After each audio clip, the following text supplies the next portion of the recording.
ఎప్పుడైనా ఆర్థిక కష్టాలు పడ్డారా? ఆర్థికంగా అప్పు అడిగి ఇవ్వలేని వాళ్ళు ఎవరైనా ఉన్నారా? తెలిసి బాగా తెలిసిన మీరు అప్పు అడిగినప్పుడు నేను ఎవరిని అప్పు అడగలేదు. అలాగని ఆర్థిక ఇబ్బందులు చిన్న చిన్నవి ఉన్నాయి. మా నాన్నగారు చనిపోయారు, మాకు కొంచెం ఉన్నాయి. సో మా అన్నగారికి హార్ట్ ప్రాబ్లం, అన్నగారి ప్రాబ్లం వల్ల ఆయన హాస్పిటల్లో చాలాసార్లు ఆపరేషన్ అయి చేయించారు. సో అప్పుడు ఈ పొలాలు అంత గిరాకీ లేవు, అంటే అంత రేట్లు ఉండేవి కాదు. అందువల్ల చిన్నగా అమ్మేయడం, తీసుకెళ్ళి బైపాస్ సర్జరీ అంటారు కదా, అది ఏదో హోల్ ఎక్కిచ్చి ఏదో ఆవగింజలాగా ఉంటుందంట, ఆ కవాటాల్లోకి వెళ్ళి పేలుతుందంట అది బాంబు. అలాంటిది 4 సార్లు చేయించాడు మా నాన్న. ఫస్ట్ సారి మాత్రం చంద్రబాబు సార్ చేయించారు 1997. అప్పుడు మేము చిన్న పిల్లకాయలు, మా అన్న పెద్దోడు, శివాజీ, సుమన్, సునీల్, నేను లాస్ట్. శివాజీ అన్నకి చంద్రబాబు సార్, మా నాన్న ఐడెంటిటీ కార్డు ఉంది కళాకారుడుగా, డైరెక్ట్గా చంద్రబాబు సార్ దగ్గరికి వెళ్ళి ఆయన సీఎం అయినప్పుడు ప్రాబ్లం చెప్పి డైరెక్ట్గా సిమ్స్ ఆసుపత్రి తిరుపతి ఫోన్ చేయించి అన్నకు చేయించారు. బతికాడు. 4 సార్లు చేయించారు, హ్యాపీ, బాగుంది. లాస్ట్ సారి నెల్లూరు బొల్లేన హాస్పిటల్లో ఆపరేషన్ ఫెయిల్ అయిపోయి చచ్చిపోయాడు. ఆపరేషన్ ఫెయిల్ అయ్యి వాడు చనిపోయిన 1.5 నెలకి ఆయన 2000 సంవత్సరంలో ఆయనకి ఫెరాలసిస్ వచ్చింది మా నాన్నకి. అప్పటి నుంచి ట్యాబ్లెట్స్ అట్లా బాగా కష్టాలు పడి పైకి వచ్చారు. తర్వాత అన్న చనిపోయాడు అని చెప్పి ఆ దిగులుతో ఏం చనిపోయాడు. అట్లా మనకు అన్నీ అయిపోయింది. ఇంకా అక్కడి నుంచి ఇంకా మనకు తెలిసింది. ఎప్పుడన్నా మీ నాన్నగారికి ఇది చేయలేకపోయానని బాధపడ్డారు ఎప్పుడైనా? ఆయన ఉంటే బాగుండేది, ఆయనకి ఇది చేయాల్సింది అంటే మా చిన్నప్పుడే చచ్చిపోయారు. అసలు ఇప్పుడు ఉండుంటే నేను ఇది చేసేవాడిని, ఇది చేస్తే బాగుండేది ఉంటది కదా శ్రీ. తండ్రిని మించిన ఆస్తులు ఏముంటాయి? తండ్రి చాలా గొప్ప వ్యక్తి, కన్న తండ్రి అనే వ్యక్తి చాలా గొప్పవాడు. కొడుకులు కష్టపడితే ఒక విజయాన్ని సాధించితే ఆ తండ్రి ఆ సంతోషాన్ని అనుభవించడానికి కొన్ని సంవత్సరాలు గడిచిపోతాయి. అలాంటి వ్యక్తి తండ్రి. ఆయన్ని మనం భూమి మీద లేకుండా పోయాడు, ఎంత బాధ ఉంటుంది. రెండోది మమ్మల్ని చూడకుండా ఒక్క సెకండ్ ఉండేవాడు కాదు. ఆఖరాకి మేము ఇల్లు కట్టుకుంటూ పక్కింట్లో పడుకుంటే వద్దు, నేను కట్టుకుంటున్నాను కదా ఇల్లు, ఆ ఇంట్లోనే కింద పడుకున్నాం అని చెప్పి పక్కింట్లో పడుకున్నా కూడా వచ్చి ఉండేవాడు కాదు. ఆయన దగ్గర పడుకోబెట్టుకునేవాడు, అంత ఇష్టం మేమంటే. కానీ మా అమ్మ వాళ్ళతో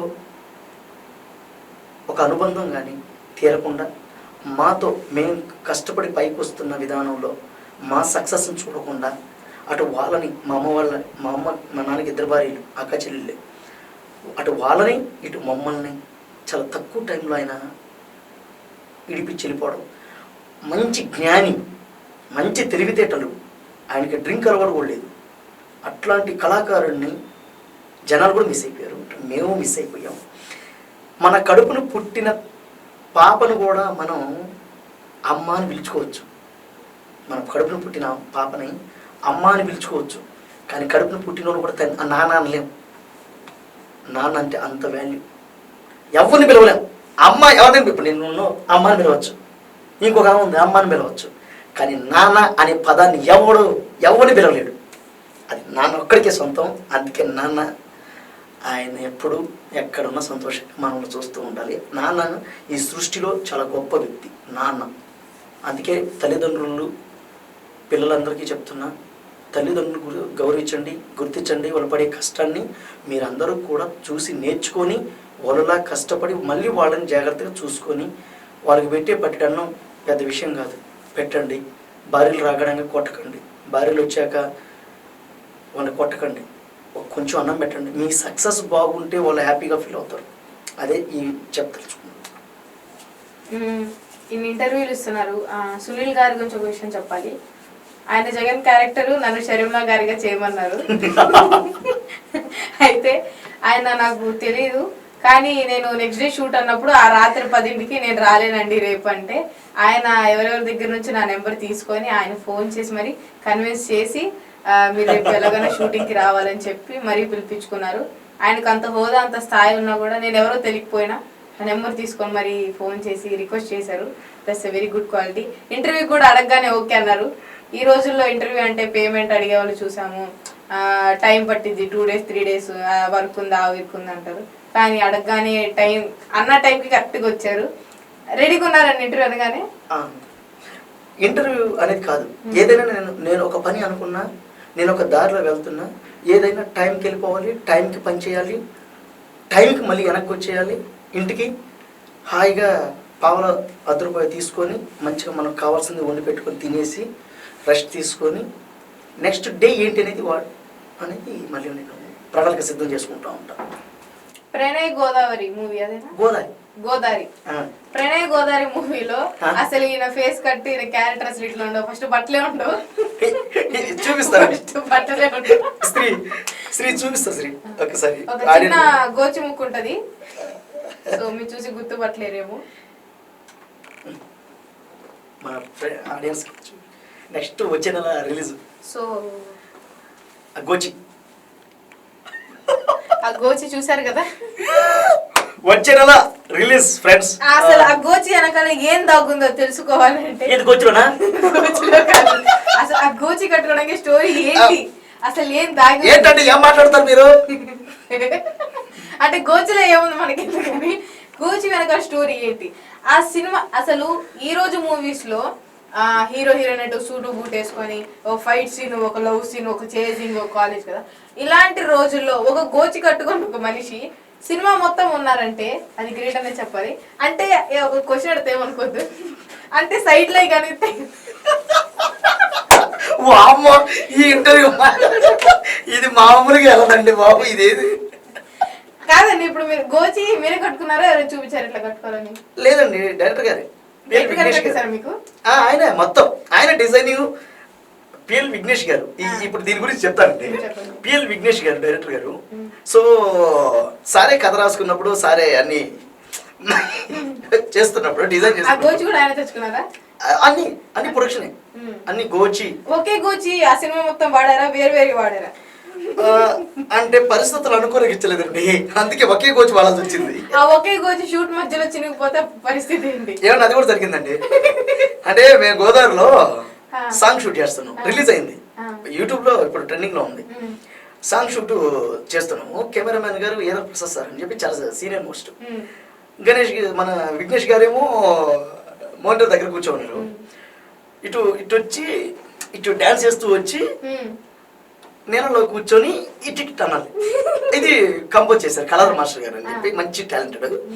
వేయాలి, రేస్ వచ్చేటప్పుడు అది ఊడిపోయింది. అయ్యో, అక్కడ ఉన్న ఎన్నో మంది జనాలు అంటే ఒక నిమిషం గుండె అయిపోయింది. అంటే ఆ రోజే సునామీ వచ్చుంటే బాగుండు అనిపించింది వాళ్ళకి. వచ్చింది దశపతి బాగుండు కదా అనిపించింది. మూవీలో ఆ సీన్ ఏమైనా ఉందా అండి? అంటే బ్లర్ ఎఫెక్ట్ ఏమైనా వేసారా? చచ్చే ఏం మాట్లాడుతున్నారు, అదేం లేదు. గోదావరి మీరు పాడు చేశారు కదండి మీరు. ఇప్పుడు ఆ విషయం పబ్లిక్ తెలిస్తే ఏమనుకుంటారో ఏంటో. ఆ గోదావరి వాళ్ళు ఆ గోదావరి నన్ను దొరుకుతున్నారు. గోజుడు బ్యాగ్ అక్కడ ఎంతమంది వెళ్ళి స్నానం చేశారో, ఎవరెవరు ముఖం కడుక్కున్నారా, అసలే దేవుడు నీళ్ళు అనుకుని ఎంతమంది చదువుకున్నారు. అంత పరమశివుడు దయ, ఆ దేవుడు ఆశీర్వాదం అది. సునీల్ గారి దయ. అయితే ఈ సినిమా విఘ్నేష్ గారు డైరెక్షన్ చేశారు. సో మొత్తం కంప్లీట్ చేసేసుకున్నాం. వచ్చే నెల రిలీజ్ అనుకుంటున్నాం. ఇప్పుడు సాంగ్ ఒకటి రిలీజ్ చేసాం. మీరు మూవీ ప్రమోషన్స్ లో కూడా గోచరనే తిరిగిపోతున్నారా? అవును, గోచితోనే మీ ముందుకు రాబోతున్నా. వచ్చే ధైర్యం మీకు? నాకు ఎఫ్బీలో ఒక అతను కాంటాక్ట్ పెట్టాడు, కామెంట్ పెట్టాడు. ఆ గోచితో ఫోటో పెట్టి ఎఫ్బీలో పెడితే, ఫేస్బుక్ లో పెడితే తను పెట్టాడు, అన్నా నీకు దండం పెడతా అన్నా, దయచేసి గోచితో మాత్రం ప్రమోషన్ రాబోతున్నా, నీకు దండం పెడతాను అని అన్నాడు. అవును, కెమెరా యాంగిల్స్ కూడా ప్లీజ్ చూసుకొని పైన పెట్టుకోండి. పొరపాటున ఫోన్లో ఇట్లా ఇట్లా పెట్టుకుంటే ఆయన పెళ్లి కావాల్సిన వ్యక్తి. ఇప్పుడే ఇంకా చాలా ఇబ్బంది పడుతున్నాను. ఇప్పుడే వైరల్, ఇంకా పెళ్ళే కాలేదండి. అదే పెళ్ళే కాలేదు, ఆయన పెళ్లి కావాల్సిన మనిషి. ఇబ్బంది అవుతుంది. ఇప్పుడు మీరు ప్రమోషన్స్ కి ఇబ్బంది అయ్యేది అంటే ఎవరైనా చూస్తారు కదా, అదే కదా. మళ్ళీ అది వైరల్ అయ్యి అది ఎక్కడంటే వెళ్ళిపోతే మళ్ళీ పెళ్లి కాకపోతే మీదే భావిస్తారు. అన్ని యాంగిల్స్ మీరే చెప్తున్నారు, ఫోటోలు తీమని. మా వాళ్ళు వ్యూస్ కోసం ఏదైనా చెప్తారండి.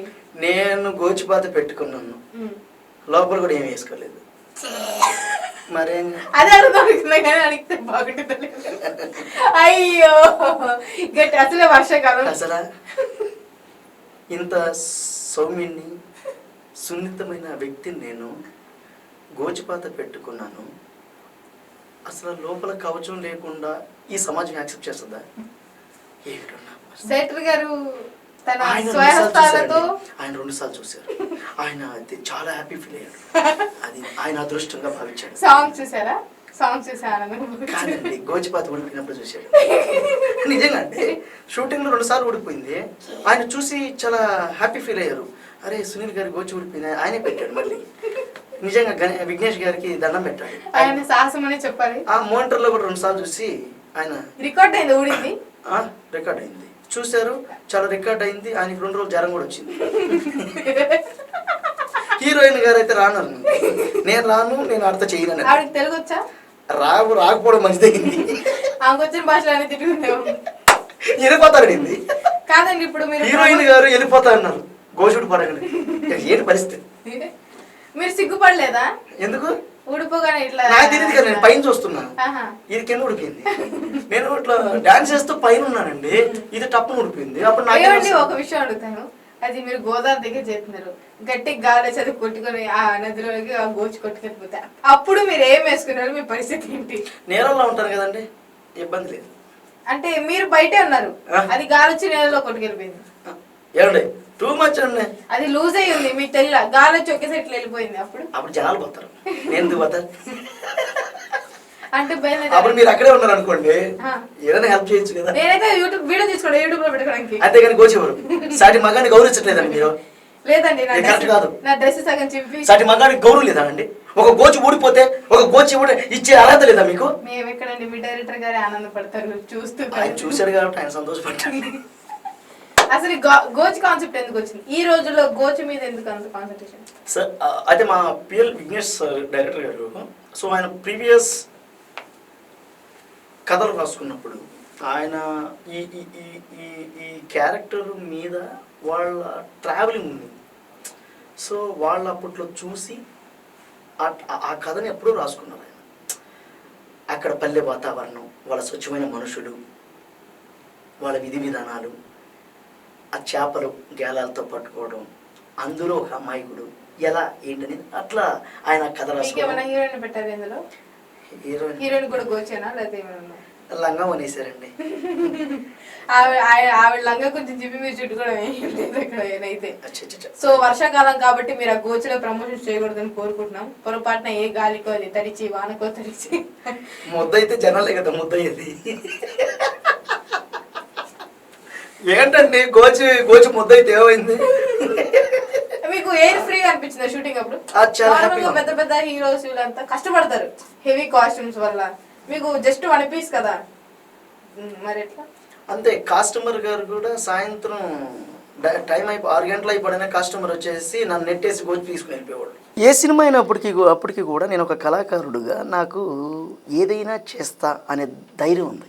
ఇంకో క్వశ్చన్ అడగనా? అడగండి. కెమెరా ఇక్కడ దాకా పెట్టారా లేదా ఫుల్ ఇక్కడ దాకా పెట్టారా? నా కాళ్ళు దాకా పెట్టారు, మన ఇక్కడ దాకా పెట్టారు. ఇక్కడ నుంచి ఇక్కడ దాకా పెట్టారు. అంటే ఇంకో క్వశ్చన్, మీరు ఇట్లా సైడ్ కి నుంచి ఉన్నారు ఫ్రెండ్ లేదా ఎప్పుడు ఫ్రంట్? సైడ్ ఉందండి. ఏమండి సినిమాకి 200 టికెట్ తీసుకొని సినిమాకి వచ్చిన వాళ్ళు ప్రణయ్ గోదావరికి ఖచ్చితంగా దర్శన భాగ్యం ఉంది. Definitely true. నేను దీనికి హామీ ఇస్తున్నా. మేము పడిన కష్టం అంతా రేపు ప్రణయ్ గోదావరి సినిమాలో ఖచ్చితంగా పడతారు, మీరు చూస్తారు. థియేటర్కి 200 టికెట్ పెట్టి థియేటర్కి వచ్చిన వాళ్ళు, ప్రణయ గోదావరి సినిమా కోసం వచ్చిన వాళ్ళు ఖచ్చితంగా ఒక తెలియని అనుభూతి దండం పెట్టుకుంటారు హ్యాపీగా. ఓకే, ఫైనల్గా ఒక టాస్క్, ఇది టాస్క్ ఓకేనా? జగన్ గారు మన బాబు గారు ఇద్దరుది నవరసాలు, కోపంలో ఉన్నప్పుడు ఏంటయ్యా మీరు మాట్లాడేది? నాకు అర్థం కావట్లేదు. నా గురించి మీకేం తెలుసు? నేను బేగంపేట పబ్లిక్ స్కూల్లో 10th class pass, intermediate pass, degree కూడా పాసు. నీ మాదిరి నేను ఇంగ్లీష్ రాకుండా ఈరోజు సీఎం కాలేదు. ఇదే మాదిరిగా ముందుకెళ్తాం. వెళ్ళొస్తానక్క, వెళ్ళొస్తా చెల్లి, వెళ్ళొస్తా. ఓకే అన్నయ్య. ఏంటండి ఇది? ఓకే. అమ్మో చాలా సీరియస్గా చేస్తున్నాను, భయం అవుతుంది నాకు. చంద్రబాబు నాయుడు గారు కోపంగా ఉన్నప్పుడు ఎట్లా మాట్లాడతారు? ఏంటది ఏ తమ్ముడు, ఏంటండి ఇది పద్ధతి కాదు, తొక్కి పడేస్తాం. ఏంటండి ఇది, కొడతారా అండి?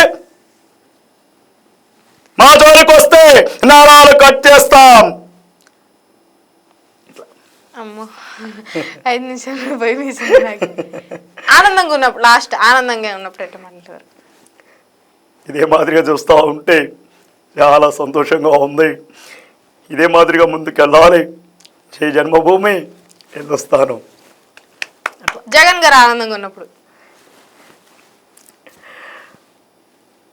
ప్రజలు వాళ్ళు చూపించినటువంటి ప్రేమ చూస్తూ ఉంటే చాలా సంతోషంగా ఉంది.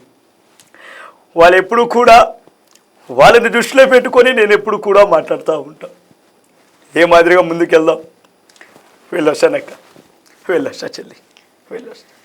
అమ్మా, మీరు ఆ డైలాగులు గుర్తుపెట్టుకుంటారు వాళ్ళు ఏం మాట్లాడతారు అని? స్పాంటినియస్ అదేముండదు. అంటే ఈ వాళ్ళు మాట్లాడారని కాదు. సో ఏది మాట్లాడినా కూడా ఒక యాక్టర్గా స్పాంటినియస్ ఉండాలి. అంటే సమయాన్ని ఒక సందర్భాన్ని మనమే క్రియేట్ చేయగలగాలి. ఒక సందర్భాన్ని వాడే ఆర్టిస్ట్ అవుతాడు. వాడు ఎందుకు అవుతాడంటే ఆ పరిస్థితుల్లో ఇప్పుడు ఇక్కడ ఉన్నటువంటి విధి విధానాలను బట్టి వాడు అది అల్లేస్తాడు ఆ సందర్భాన్ని. అందుకే వాడు టక్క టక్క మాట్లాడేస్తాడు. ఇప్పుడు నేను ఇలా వాయిస్లో మాట్లాడుతున్నానంటే దీనికి ఏం వేస్తే రసవత్తరంగా ఉంటుంది, ఏం మాట్లాడితే జనాలు ఆకట్టుకుంటారు అనేది మనకి బాగుంటుంది, తెలుస్తుంది. అంటే స్పాంటినియస్ ఉండగితే బాగుంటుంది.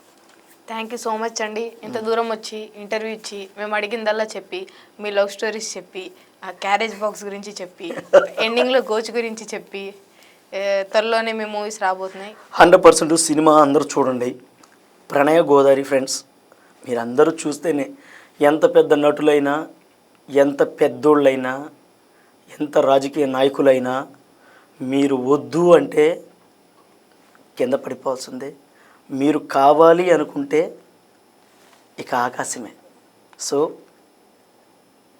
ఏంటి అనేది జనాల్లో నుంచి వచ్చాను కాబట్టి, కష్టాల్లో నుంచి వచ్చాను కాబట్టి, ప్రజల మనస్తత్వాలు బాగా తెలుసు కాబట్టి మీ అందరికీ చేతులు జోడించి చాలా కష్టపడి ప్రణయ గోదావరి అనే సినిమా చేసాం.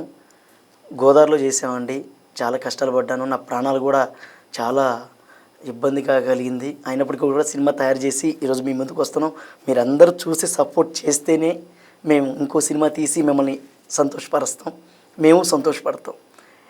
ఉన్నంత వరకు నవ్విస్తూ నవ్వుతూ ముందుకెళ్ళాలి. మీరందరూ బాగుండాలి, మీతో పాటు మేము బాగుండాలని కోరుకుంటూ థ్యాంక్ యూ.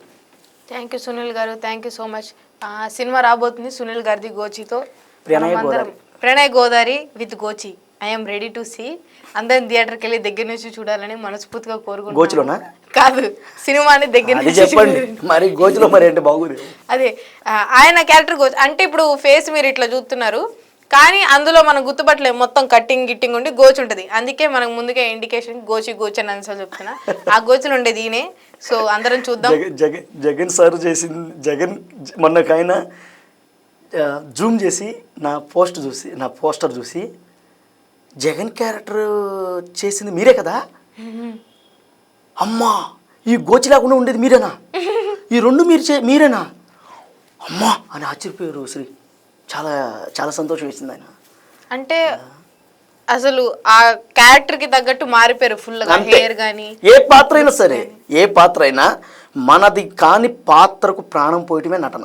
చిరంజీవి గారు ఎప్పుడో చెప్పారు, మనది కాని పాత్రకి మనం ప్రాణం పోస్తున్నామంటే ఇక అది వాడి నటుడుగా వాడికి అంతే. అందుకే ప్రతి పాత్ర చేస్తున్నప్పుడల్లా సాయంత్రం అప్పుడప్పుడు గిచ్చుకుంటుండాలి, మనం ఆ పాత్రలో ఉన్నావా లేకపోతే మన పాత్రలో ఉన్నావా అని. మనం ఆ పాత్రలో ఉండి ఏదైనా మాట్లాడేవనుకో, ఆ తర్వాత మన పాత్ర చూసి ప్రజలు ఫటాఫటా కొడతారు. అందుకే అప్పుడప్పుడు గిచ్చుకుంటున్నాం. మీరు ఎప్పుడైనా కంపెనీ కాల్స్ అలా స్విగ్గీ ఆర్డర్లు అట్లా వచ్చినప్పుడు జగన్ గారిలో చంద్రబాబు నాయుడు గారు ఎప్పుడైనా మాట్లాడతారు? ప్లీజ్ భయపడతారు. నిజంగా సీఎం గారు మాట్లాడారు. స్విగ్గీ వస్తే నేను బుక్ చేయలేదు కదా తల్లి, ఏదేమైనప్పటికీ కూడా మీరు తొందరగా పంపండి, ఆకలిస్తా ఉంది. భయపడి చచ్చిపోతారు మనుషులు. ప్రణయ గోదావరి సినిమా ఆదరించాలి. అంటే కథ బాగుంది, గెటప్ కోసం చాలా కష్టపడ్డా, 50 రోజులు కష్టపడ్డా.